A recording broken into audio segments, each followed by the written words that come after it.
sideshow.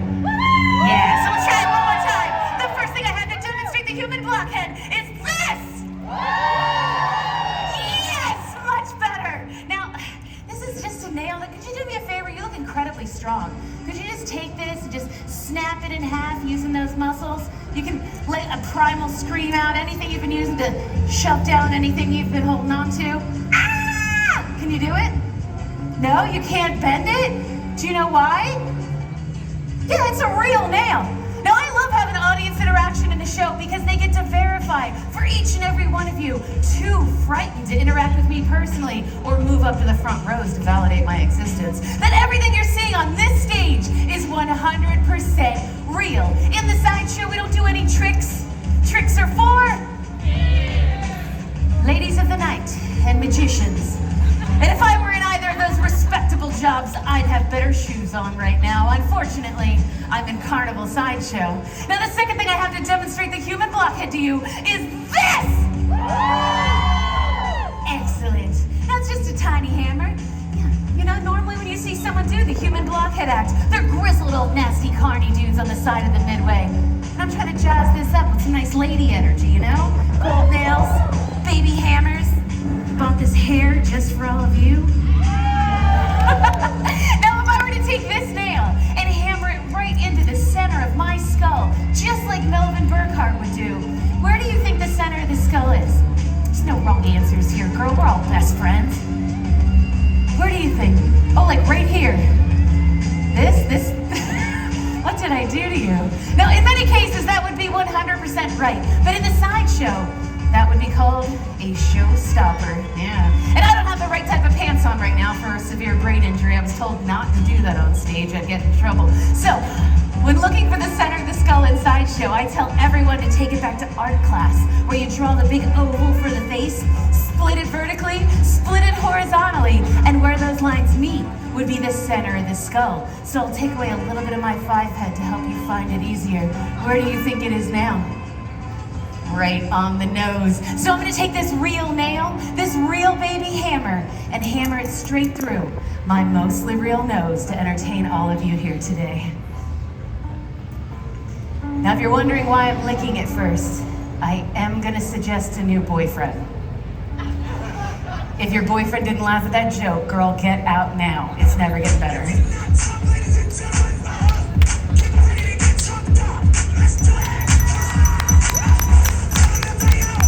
I typically refrain from asking gentlemen the follow-up question. No offense, must be a lie. But is this in all the way? Yeah? Could you do me a favor? Could you walk back up to the stage? Put your right hand up in the air so everyone can see your gorgeous, real and working fingers. Pinch these two together, and I'm gonna walk my head into your hand. And when that nail's nice and close, grab the end. Hold on tight and don't let go, all right? None of this business. Makes me nervous, and we just met. Do me a favor, hold on tight, don't let go. Hold on tight, don't let go, don't let go, look out! Oh, I thought that was brains, but it's not. Listen, if eating your own snot grosses you out, there's a good chance there's a puker in this audience, and if you feel it coming, I just want you to let it go. It's the highest form of flattery in my business, and I promise to blur your face out on my website. Now, I realize how incredibly hard it is to get to the level of enthusiasm I need to feel validated as a very needy performer up here. So I want to invite at least one person to this stage right here to join me in a shot of blood. Would you like some blood? You would? Excellent, perfect. So I'll just ask you to step right up here. And what is your name, ma'am? Jane, how are you? I'm Reggie. That looks like a terrible injury. Turn around, look at them. My Lord. We're real happy you're not volunteering for any of the weapons portions of the show. My goodness. Now, do you normally do shots of blood? No. Okay, good. Excellent. Now, we're not going to do regular shots. We're going to do something like body shots. Have you ever done body shots before? No? Well, lucky for you, the good Lord has not gifted me with either the personality or the equipment to make a great living at the club doing body shots. So we're going to do sideshow body shots. And for something to be sideshow, it's got to be two things: literal So I'm gonna have you put these gloves on right here and then hold on to that empty cup. Very soon, we're gonna fill it with some of the finest blood this country has seen. Now, while you're doing that, I'm just gonna grab some Astroglide real fast. I didn't expect that. Excellent. So, J-Doggy Dog, do you want to see how I became the most popular girl in 3rd grade? This is a children's show, people. Get it together. This is how you make a lot of friends in 3rd grade. That was obviously a joke. Clearly somebody in this business didn't have friends in grade school. Now, have you ever seen anything like this before? No? Excellent. Now, this is just some standard fish tubing with a little funnel at the end, because the way that we do body shots in the sideshow is quite literally through my body. I'm gonna take this tube, I'm gonna put it in my nose, I'm gonna pull it out of my mouth. We're gonna dump the blood into the funnel. It's gonna go racing through this cup and all the way into that glass. Woo! Are you excited? All right, I'm gonna take my gum out for you because I feel like this might be your first body shot. And I want it to be special.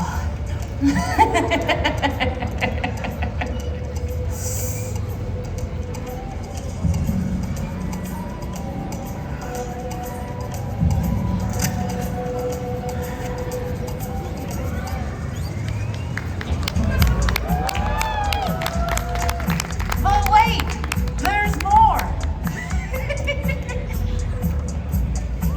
Does this help?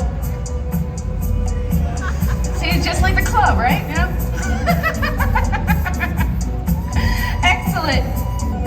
So I have some of this very fancy grade A blood. Now, if you would do me a favor, grab that tube and then turn around so they can watch it. Pour into the cup, lower the cup down. The cup? Yeah.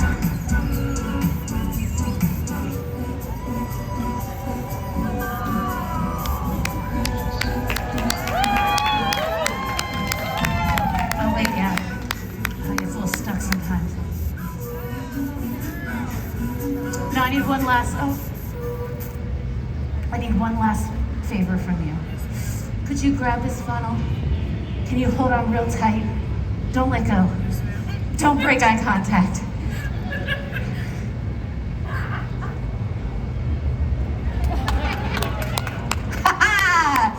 Yes!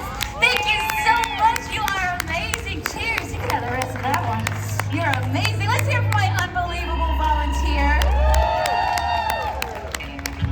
Now, I've realized you guys have figured out by now I'm not the most dangerous sideshow performer out there. But what I am is a bit of a sideshow historian. You see, I really enjoy sharing the art of sideshow with everyone. But after traveling the world, I realized a lot of people had no idea where it came from, who invented these acts, and why it's so important to our history. And it's because America invented sideshow. Yeah, it's weird, it's wild, it's sometimes a little bit horrific, but I have to say it's one of the greatest things that I think that we've created, and I love sharing it with all of you.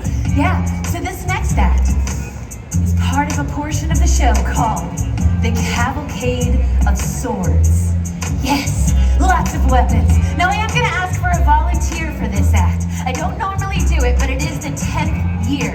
And I realize when you offer to volunteer with me, you're incredibly brave, because all of you already know there's something wrong with me. Yeah, but when I select you to volunteer for me, I have no idea what's wrong with you. Have you taken your meds today? Are you going through a divorce? Do you not like ladies in striped bottoms? I have no idea. And then I would like to invite somebody to join me on the stage to play with weapons. I hope you appreciate it. Oh my goodness, yes, perfect. Get on up here. This is also a bit of an empathy test. When you hand a strange man a weapon in the middle of Tennessee, you never know what's gonna happen. So we're gonna find out. Gorgeous. Now, what is your name? Will? Oh, very nice to meet you, Will. Sorry about the sticky hands. I'm gross. All right, now, Will, what I'm gonna ask you to do is just stand up right here. Perfect. Now, are you really good with weapons? Swords? Lie to me, Will. Yes, an expert swordsman over here. Now, we're gonna display a couple of different types of swords in this portion of the show. This particular one is going to involve a razor-sharp machete. And you know that it's razor-sharp because Reggie forgot to pack hers and had to order this last minute from Walmart. It has not been dulled in any way at all. Now I'm going to hand you this. Feel free to touch the blade lightly. Verify for the audience that is in fact a sharp machete. It is very sharp. Be careful. I don't have insurance. Now, what we're going to do is we're going to play a little bit of a game. In the sideshow, this act was known as the human cutting board. And personally, I think it's a little bit boring. It's normally just a sideshow performer cutting up vegetables on their arms, legs, or parts of their body. And all of you are disbelievers. Everybody thinks there's some kind of trick with sideshow, despite knowing that it's 100% real. So what we're going to do is play this empathy test out, okay? I am going to take this cucumber. I'm going to attempt to put my old, crippled body into a back bend. And we're gonna place this right here. And on the count of 3, you're gonna break down the machete, go through the cucumber, but not the Reggie. Are you gonna be able to do it? No, it's not more fun to go through the Reggie. Do you see what I mean? It's luck of the draw. My goodness. All right, perfect. So I'm gonna hand you this. You're gonna hold on to that until I'm in the back bend. Perfect. All right, now put that on there. Perfect. And we're gonna do a countdown. 1, 2, 3. Oh, did you not go through it? Too much empathy. 1, 2, 3. Yes! All the way across. The human cutting board. That's amazing. And now you have yourself a show snack and a show snack for your lady. Unbelievable. Let's hear it for the unbelievable Will. Now, the next sword we're bringing up to this stage is a dull sword, which might make you think that there's less danger involved, but that's not true. So why on earth would I have a dull sword on stage with me? Yeah, and the reason I ask it like your 3rd grade teacher is because in every city, in every country, all over the world, at least a handful of people will look at me and go like this. And not only have you made my day, but you're 100% right. It's the ancient art of sword swallowing. Now, a lot of people seem to think that sword swallowing isn't real. Not only is sword swallowing incredibly real and dangerous, but there's a couple hundred of us all over the globe performing this ancient and dangerous art form.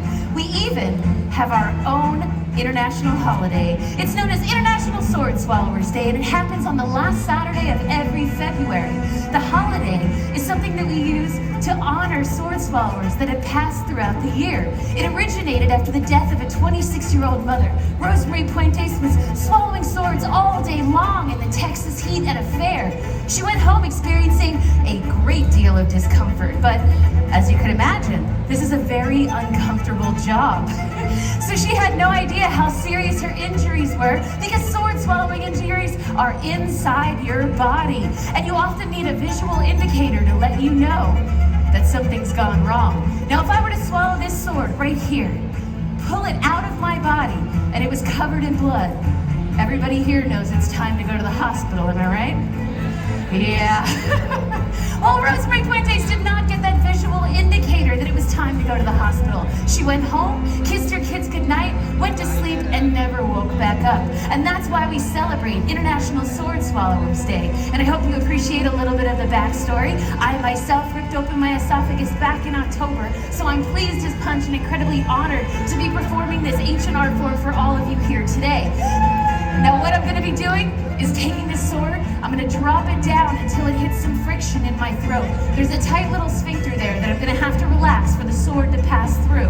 It's going to pass down until it hits a bit more friction. There's a second sphincter right behind your heart, directly between your lungs. And as I pass this dull end straight down, eventually it'll stop at the top of my stomach. Now, there is a third sphincter at the very top of your stomach. It's what keeps in all of that stomach acid so you don't constantly have acid reflux. That being said, I save that sphincter for special occasions, and it's not my anniversary, so we won't be going that deep or hard today. Once the sword is all the way in my body, I'm gonna bend at the hips and show you all the most unattractive face a woman can get paid to make on a stage. Yes, and once I'm all the way down, I would truly, truly love it if you would walk over to the stage, grab the handle of the sword, and pull it out of my body like my life depends on it. Can you do that? Excellent. Now once you have the sword out of my body, I expect the most intense She-Ra pose you've ever seen. You can do it? Excellent.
Let me know. It's way more fun to watch a male sword swallower swallow those.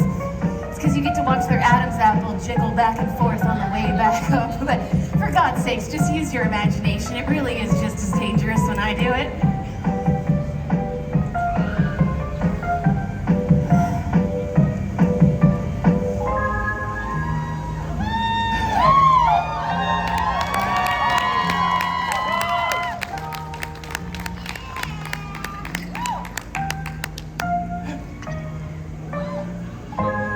Excuse me. Now, I realize, statistically speaking, there's still some non-believers in the audience. Although you've all seen me swallow this sword live and in person, there's still some people out there that think this is some kind of trick. So, my third sword will hopefully end all of that. Because it's a lightsaber. Now, once this is inside my body, you'll still be able to see it glowing through the skin. I know, very exciting.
Yoga, I can do it. So I had to come up with a new act that's truly a pain-proof lady act, an homage to the bed of nails. And for this act, I need my volunteer to have really good knees, not be too drunk yet, and able to follow some directions. Now, if you're pregnant or in a skirt, I do like to get real weird when I'm out of town. That would make my day.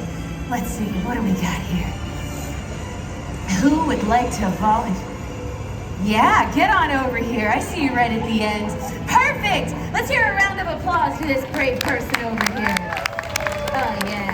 Please take the stairs up and join me. You know, I do have to mention a bit of a stereotype in the carnival. I notice all my volunteers hand off all their valuables to their partners, for God's sakes. It's cutting down on my stealing, okay? Now, what is your name? Hirakyu? Very nice to meet you. Please join me on this stage.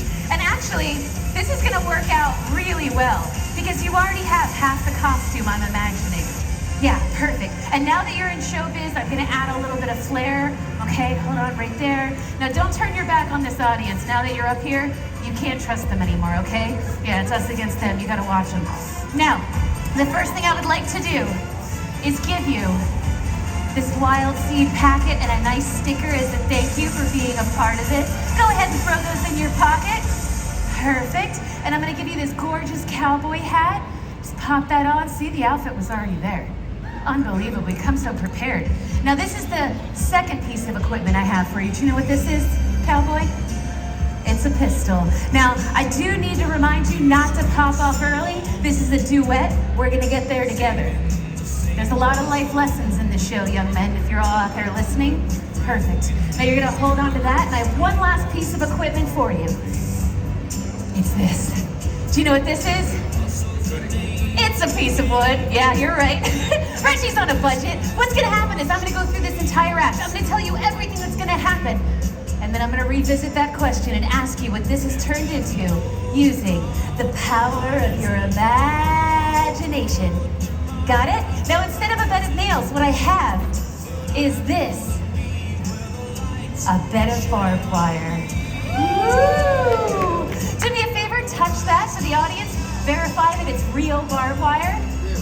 Yeah, no, I could just lay down on this bed of barbed wire, but truth be told, I'll get in trouble if I keep getting caught on this stage sleeping. So we're gonna level up the danger. We're gonna level up a little bit of the danger with a second bed of barbed wire. Yes! I know, the excitement. Now, what's gonna happen is I'm gonna lay down on that bed of barbed wire. I'm gonna put a second bed of barbed wire on top of me, making a little Reggie barbed wire sandwich. At that point in time, that piece of wood is gonna magically transform into a saddle! That's right! We are gonna put the saddle right on my tummy. You're gonna put one foot here and one foot here. Lower yourself down and ride me like the rhinestone cowboy you were born to be! You got it? Hold on, I'm gonna get some mood music for you. It's gonna be so romantic. There we go. Awesome. There it is. Here's your riding music. Perfect.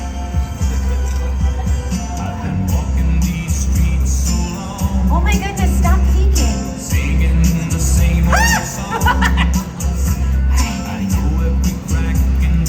Excellent. All right. But as comfortable as I can get. Awesome. All right, now you're gonna mount up. Now, this is a very special moment. You're gonna face me when you ride me. This is intimate and personal, and I did my makeup for it, all right? This isn't a Tinder date. Give me that saddle. All right. Now, yeah, mount up and walk your feet all the way up